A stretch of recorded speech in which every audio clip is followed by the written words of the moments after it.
Hey everybody, welcome back to Overland, Florida. I'm Kevin, Katie's behind the camera, and today we're going to be talking about the OKMO 1000 watt battery bank. Now this is a pretty expensive battery bank, coming in just under $800, and I've only used it a few times. I've had it for a couple months now, and I don't like it at all, to be honest with you. The main reason being, when you go to turn it on, and you turn on the DC, you can see the refrigerator right here is turning on.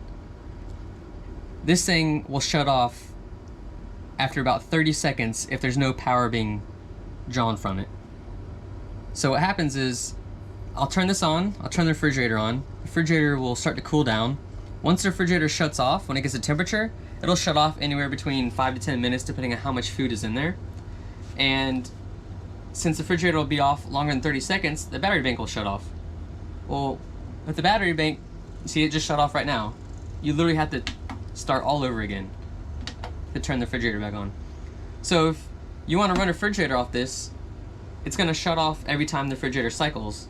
And if you're not there to catch it, then your refrigerator is going to never turn back on. It's going to, get hot. Your food's going to spoil or whatnot. So I didn't really like that. And here I have two identical refrigerators, and I have an $800 battery bank made by OKMO, and then I have this no brand, no name battery bank that I have. It's 1100 watts. Literally, a company sent this to me and there's no name on the box, no name on the power bank anywhere, so I don't know how to review it or sell it to you guys. I have no idea. But for it costing $800, this little tiny LCD display gives you absolutely no information. So you have a little cell phone style battery readout. I mean, I don't know how long that battery is going to last. It doesn't tell me. There's little bars there. How much percentage is each bar? I have no idea. And this right here, it says DC out because I turned on the DC plug for the refrigerator. I could care less if it says DC out. Obviously, I'm using DC out. I want to know how many watts is this refrigerator using. If I plug a solar panel into this, how many watts are coming in? It's not going to tell you that. So, for $800, it's basically useless. Information anyway. So showing you this 1100 watt knockoff, I guess, I don't know, there's no name. If I touch the power button right here, or let me touch this right here, look at this display. So right here it says the refrigerator is using up to like 56 watts. That's good information to know. Right here it has a digital readout, so my battery bank has 57% left. This little spinny thing right here is letting me know there's fans cooling down the battery bank. There's fans right here. And this is really important right here. So if I continue to run this refrigerator at up to like 56 watts, I could run it for approximately 8 hours. That's good information to know.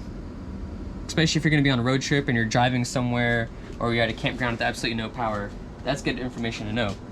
This battery bank right here, you have no idea. This thing could shut off in 30 minutes, or it could shut off in 3 or 4 hours. You really don't know, so you're taking a gamble at that.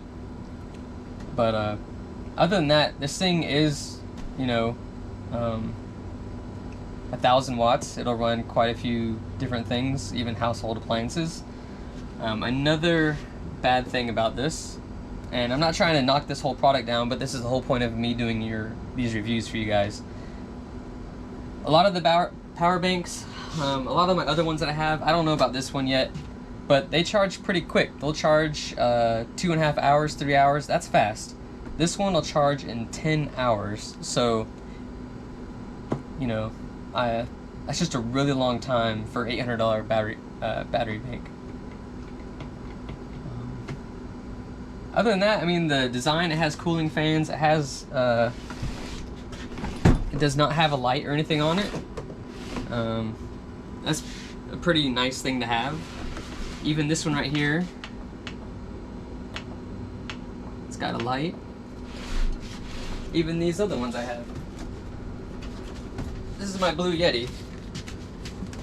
Now this is a much cheaper option. It's not as big as the 1000 watts. I think it says right here 300 watts. This one at least tells you input, tells you output. If you got a solar panel hooked up to it, it's going to tell you how many watts are coming in. If you got a refrigerator plugged into it, it's going to tell you how many watts are coming out. It's got percentages right here for the battery readout. And this was a much cheaper battery bank but it gives you so much more information than this little LCD screen right here. So it's kind of frustrating. I was expecting to get a lot more information on that. So, does it do what it's designed to do? Yes, it will run pumps, it'll run refrigerators, it'll run smaller tools like a little angle grinder, drills, stuff like that. It's just frustrating that you don't get very much information and it shuts off after 30 seconds of no power being run to it. So let's just say you're using it at a job site or you're bringing it to a campsite to build something. You got like a hunting cabin or something like that.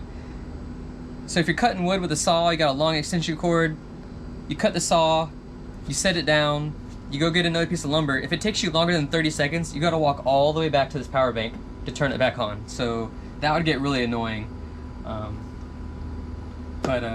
As far as it being true 1000 watts and the power and stuff like that, yes, it is what it says it is. But I just think those factors that I pointed out are just really annoying, and for $800 I think there's a lot better choices out there. So sorry if this is more of a rant than a rave, or you know, but that's how my review is. You know, this company sent it to me for free, and I don't want you guys to buy this thing if it's just gonna annoy you every time you go camping, every time you go to use it. You know, you're just gonna be annoyed with it. Again, this one right here, this one's been plugged in. They've both been plugged in for about 20 minutes now. This one's never shut off, and this one I've had to restart every time the refrigerator cycled, which is really annoying. So other than that, if you guys are interested in it, it is powerful. It is 1000 watts. That's a lot of juice. So if you guys are interested, you just want to see how much it costs or what other battery banks they have, or read other reviews that other people have left, in the description below I'll put a link to this product. Thank you guys.